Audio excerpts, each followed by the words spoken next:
थी। And next हमारे पास आ जाता है inductive reasoning.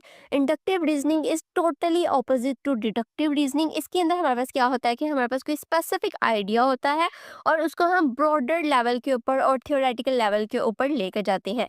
Inductive reasoning moves from close reading of specific textual details to specific interpretations और थियोरेटिकल इंसाइट्स।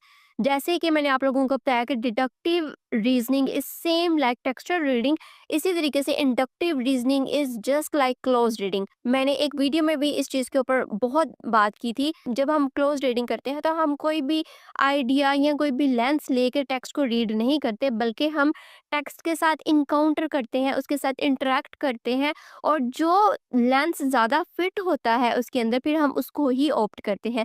सेम चीज़ ही हम इंडक्टिव रीजनिंग में करते हैं। हमारे पास कोई स्पेसिफिक डिटेल्स होती हैं, यानी कि हम टेक्स्ट में देखते हैं, इमेजरी को देखते हैं, कैसे लैंग्वेज यूज़ हुई है, इन सब चीज़ों को देखते हैं और फिर हम देखते हैं कि कौन सी थ्योरी इसके ऊपर फिट होगी। ठीक है, तो इसका स्ट्रक्चर ऐसे होता है। टेक्स्ट टेक्स्ट के अंदर हम पैटर्न्स देखते हैं, फिर उसको हम इंटरप्रेट करते हैं और जो थ्योरी उसके ऊपर फिट होती है फिर हम वो लगाते हैं और एट द एंड हम अपना रिजल्ट निकालते हैं।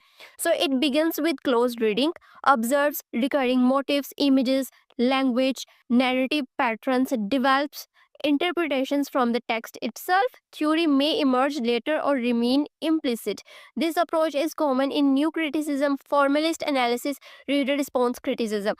So ये जो approach है inductive reasoning, ये न्यू क्रिटिसिज्म, फॉर्मलिस्ट एनालिसिस और रीडर रिस्पॉन्स क्रिटिसिज्म के साथ बहुत ज़्यादा अलाइन करती है, क्योंकि मेजर टेक्स्ट के ऊपर फोकस कर रहे होते हैं, उसके वो सारे स्ट्रक्चर को, फॉर्म देखते हैं, कंटेंट देखते हैं और फिर हम उसके मीनिंग्स को निकालते हैं और फिर हम कोई आइडिया उसके ऊपर लगाते हैं। और ये रीडर रिस्पॉन्स क्रिटिसिज्म के साथ भी अलाइन करता है, क्योंकि हम रीडर की सब्जेक्टिविटी और उसके रिस्पॉन्स बेस के ऊपर हम पूरी रिसर्च को कंडक्ट करते हैं। सो अगर हम इसकी क्रिटिकल पॉइंट्स के ऊपर बात करेंगे तो इसकी सबसे पहले स्ट्रेंथ्स आ जाती हैं text centred and sensitive to language, यानी कि टेक्स्ट का बहुत इंपॉर्टेंट रोल होता है और लैंग्वेज को बहुत ही माइन्यूटली देखा गया होता है। इसके बाद आ जाता है it avoids imposing external frameworks, यानी कि इसके ऊपर हम थ्योरीज को इम्पोज नहीं करते, बल्कि हम टेक्स्ट को डिसाइड करने देते हैं कि कौन सी थ्योरीज के ऊपर फिट होती है।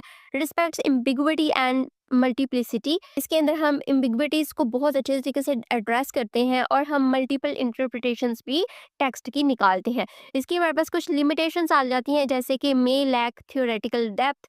हो सकता है कि आप उसको सिर्फ सिंपल उसकी इंटरप्रिटेशन ही कर रहे हो सकता है हाँ, आप 2-3 थ्योरीज उसके ऊपर लगा सको या ज़्यादा कॉन्सेप्ट्स लगा सको, लेकिन हो सकता है आप